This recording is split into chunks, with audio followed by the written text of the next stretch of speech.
శ్రీకాకుళం జిల్లా టెక్కలి టీడీపీ కార్యాలయంలో వ్యవసాయ శాఖ మంత్రి కింజరాపు అచ్చెన్నాయుడు మీడియాతో మాట్లాడారు. గత ప్రభుత్వం రైతులను మభ్యపెట్టింది. ఒక పత్రికకు ప్రతిరోజు యాడ్స్ ఇస్తూ రైతులను మభ్యపెట్టారు. వైసీపీ పార్టీకి ప్రజలు కర్రకాల్చి వాత పెట్టినా వైసీపీ నాయకుల్లో మార్పు కనిపించడం లేదు. గతంలో మాదిరిగానే వైసీపీ అబద్దాలు చెబుతోంది. 5 ఏళ్లలో వ్యవస్థలను నిర్వీర్యం చేశారు. రాష్ట్రంలో ఆర్థిక వ్యవస్థ కుప్పకూలిపోయింది. చరిత్రలో ఏ ముఖ్యమంత్రి చేయని విధంగా 5 ఏళ్లలో లక్షల కోట్ల అప్పు చేశారని అచ్చెన్నాయుడు విమర్శించారు. సూపర్ 6 హామీల అమలుకు కట్టుబడి ఉన్నాం. నాడు నేడు పనులపై విచారణకు ఆదేశిస్తాం. 117 జీవో రద్దు చేస్తాం. జనవరి నుండి ఇంటర్మీడియట్ విద్యలో మధ్యాహ్న భోజన పథకం ప్రారంభిస్తాం. మూలపేట పోర్టులో శరవేగంగా పనులు జరుగుతున్నాయి. జూన్ నాటికి మొదటి షిప్ వచ్చేలా చూస్తామని మంత్రి అచ్చెన్నాయుడు చెప్పారు. 117 రద్దు చేస్తున్నాం. అప్పుడు తెలిసింది 1-2 తరగతులకు ఒక స్కూల్ అట, 3 నుంచి 8 వరకు ఒక స్కూల్ అట, 8 నుంచి 12 వరకు ఒక స్కూల్ అట, 12 నుంచి కాలేజీకి ఒక స్కూల్ అట.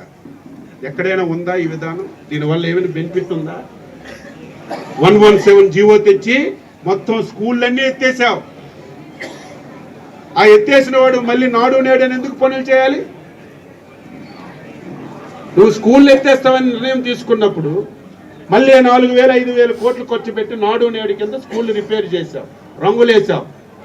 ఇప్పుడు ఆ స్కూల్లో గ్రామాలకు వెళ్తే గాజులు ఉన్నాయి, పాలగూళ్ళు ఉన్నాయి, ధాన్యం బస్తాలు ఉన్నాయి. ఇదే నీ విధానం? మళ్ళీ 117 రద్దు చేస్తున్నాం.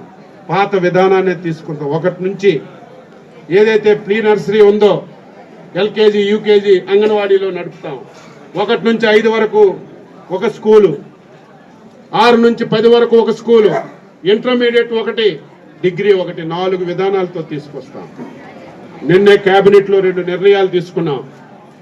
ఇంటర్మీడియట్ విద్యార్థులకు కూడా మధ్యాహ్న భోజన పథకాన్ని జనవరి 1 నుంచి ప్రారంభిస్తున్నాం. పిల్లలు కాలేజీకి వచ్చి భోజనం లేక అవస్థలు పడుతున్నారు. అందుకే రేపు మళ్ళీ ఆ రోజు చంద్రబాబు నాయకత్వంలో ఇంటర్మీడియట్ కూడా మధ్యాహ్న భోజనం పథకం పెట్టాం. దుర్మార్గులు వచ్చిన తర్వాత దాన్ని ఎత్తేసారు.